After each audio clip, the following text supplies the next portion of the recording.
What's up guys, welcome back to yet another weekly respill. This week let's talk about Tana Mongeau, Nikita Dragon, Jeffree Star, Simply Nessa, and even Tik Tok. Let's get into it.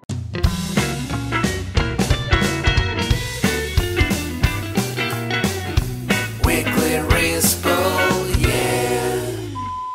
Let's start off with Tana Mongeau. This past week, a rumor started that Tana Mongeau tested positive for coronavirus. People were saying despite her testing positive, she was still going out and partying and not really caring. A tweet started gaining attention that read, "What's funny is Tana Mongeau got tested positive for corona, but she's been going out every night. But that's none of my business." Of course, Tana's friends came to her defense right away, just like they always do. Amari said, "Where did she test positive?" Someone ended up replying to Amari and said, "Even if she didn't, not a good idea to be out partying right now. California's numbers haven't even plateaued. They only continue to rise." That's when a popular YouTuber named Griffin decided to speak up and say something about Tana. She quote tweeted the person who accused her of having coronavirus and said that people have no regard for others' health. Of course, Amari, who's famous for defending Tana, tweeted at Griffin and said, "Running your Twitter fingers to all of your followers saying my best friend has corona and is spreading it when she doesn't, and I of all people would know if she did, is mad disrespectful. Just letting you know." Griffin replied by saying, "Maybe I wouldn't have believed it had one of your closest friends who spends hella time with all of y'all didn't literally confirm that she had it. So maybe check with your friends first." Everyone kind of went back and forth for a while debating if Tana had coronavirus or not, so I'm not going to bore you guys with all of those tweets, but one tweet that kind of had me going, "Ugh,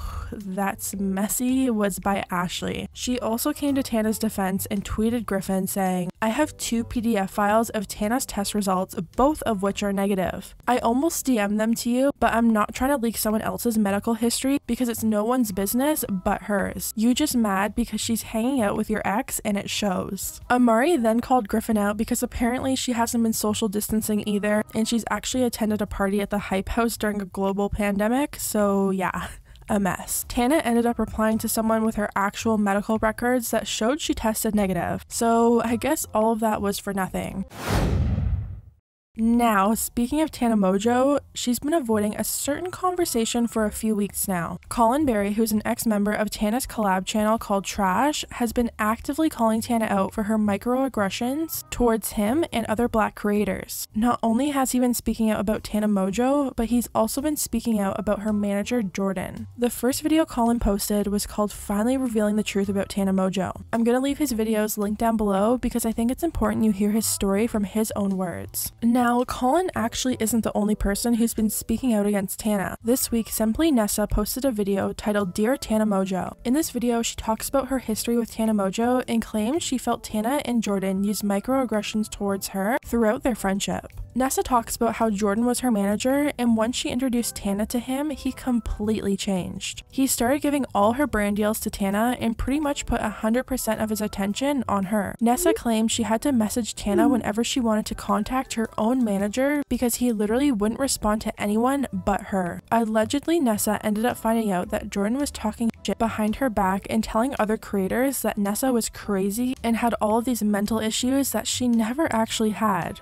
Eventually, Jordan dropped Nessa and said he was going to hook her up with someone who would get her better. He then found her a black manager, which made Nessa feel like he was being a bit sinister. Now onto Tana. The downfall of their friendship started one day when Tana tried to pick a fight with Nessa, claiming she heard from multiple people that Nessa was making fun of her outfits. Nessa pretty much told Tana that wasn't true, but Tana didn't believe her. Just so you guys get an idea, look how calm Nessa is being in these text messages when she's literally being accused of something she didn't do compared to Tana. So Tana said, "It's not like it's just one friend group. They're all random people from different groups of friends saying that." Then Nessa replied saying, "Oh, well, like I said, I didn't. If I did, I would own up to it right now to you. There's literally no point in lying." And then Tana replied saying, "The f am I lying about? I'm just not gonna sit here and start drama with 10 plus people by telling you all of their names and causing a bunch of beef." Nessa replied saying, "No, I'm saying I'm not lying." Then Tana said, "Oh, sorry, I'm a dumb."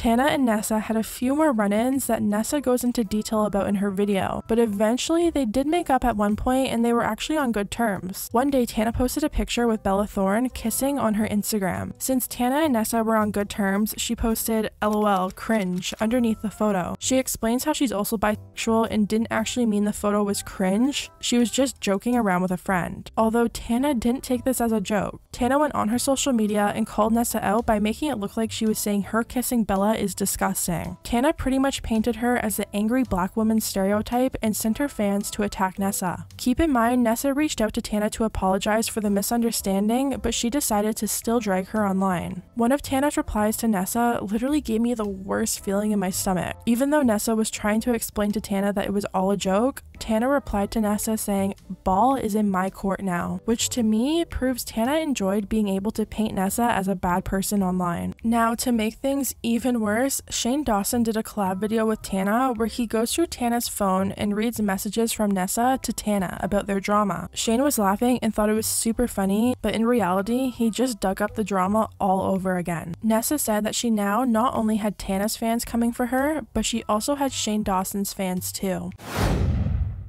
The other day, there was a massive glitch on TikTok where everyone's likes on videos went to 0 and people's For You pages were very weird. This scared a ton of people because there have been talks about banning the platform in the US, and it's already been banned in India. I know a lot of people probably don't care or think it's funny that creators were freaking out about the possibility of TikTok being deleted, but what you have to realize is people have built their entire platforms on TikTok. They spend time and money on making content, and for it to possibly be ripped away is very scary. Nikita Dragon tweeted her thoughts about the platform being down and said, "Is it bad that I'm laughing at everyone crying that TikTok is down? Y'all, go outside, sign a petition. It's not really that serious." People didn't take too well with this tweet at all. Here's what people had to say. "Ew, why are you so rude? Don't forget you wouldn't be where you are today without social media." The thing is, some of us built platforms on there and or have paid content in the works that now is just completely gone. Unless you're planning on helping everyone rebuild their platforms and compensating people for lost income, you don't get to tell people how to feel about it. Nikita actually responded to this person and said, "Totally valid point, however, it's just a glitch." TikTok ended up confirming it was in fact a glitch on Twitter, writing, "Hi TikTok community, we are aware that some users are experiencing app issues, working to quickly fix things, and will share updates here. So don't worry Charlie and James, you're still safe."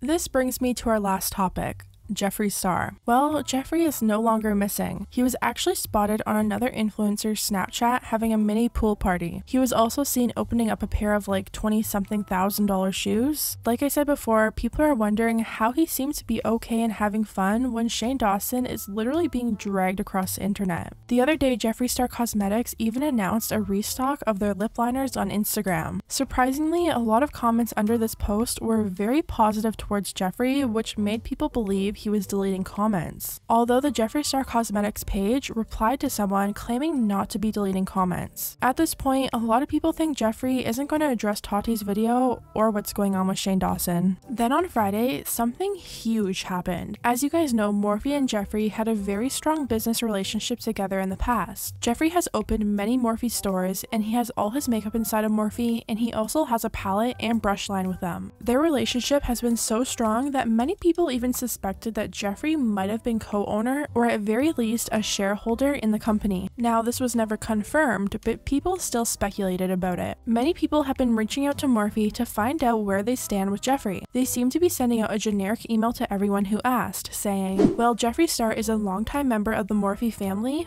We will be taking the time to fully review the feedback from our community and our brand's overall initiatives." It seems like Morphe has finally come to a decision because on Friday they announced on Twitter that they were cutting ties with Jeffree Star. They wrote, "Today we've made the decision to cease all commercial activity related to Jeffree Star and affiliated products. We expect this to conclude within the coming weeks. As we look into the future, we will continue to share updates on what lies ahead for the Morphe brand." Now, this came as a complete shock to pretty much everyone. This was definitely a hard decision on Morphe's part because Jeffree Star has always been such a massive part of their business. Although a lot of people did end up applauding Morphe for their decision, there was also still a lot of Jeffree Star stans in the replies who seem to be really mad. There was also one thing in Morphe's statement that didn't sit too well with a lot of people. Morphe said they were cutting ties with Jeffree Star commercially, which led people to wonder if Jeffree Star still had something to do with Morphe, at least behind the scenes. A user on Twitter who happens to be a lawyer weighed in on the situation, saying, "Going to retweet this again just to be a lawyer about it. The use of commercial activity means something. It means they may still be continuing investment activity with Jeffree Star, meaning he may still make money through them. Why not just say seize all activity? Words matter." Although I would like to remind you guys that this is just speculation based off the wording that Morphe used. Jeffree Star Cosmetics also put out their own statement on Instagram saying, "Hey Star family, we are shocked and extremely saddened by the decision of our former retail partner Morphe Brushes on parting ways with our brand and Jeffree. Over the past 5 years, we've accomplished amazing things together and released iconic products. We are proud of everything we've accomplished with them. What's next? We have an incredible remainder of 2020 planned and are excited to share our new products with you and our new partners around the world. We know our customers will continue to create, inspire, and push the boundaries of our art. Love you all so much, Jeffree Star Cosmetics." Although Morphe and Jeffree Star Cosmetics have said something publicly, Jeffree Star has still yet to address anything. After the news broke about Morphe letting go of Jeffree, Trisha posted a series of tweets, and some people think it may be about Jeffree and other influencers that refuse to address things. She wrote, "Social media creators just dropping like flies? I don't know if I like it. Some are good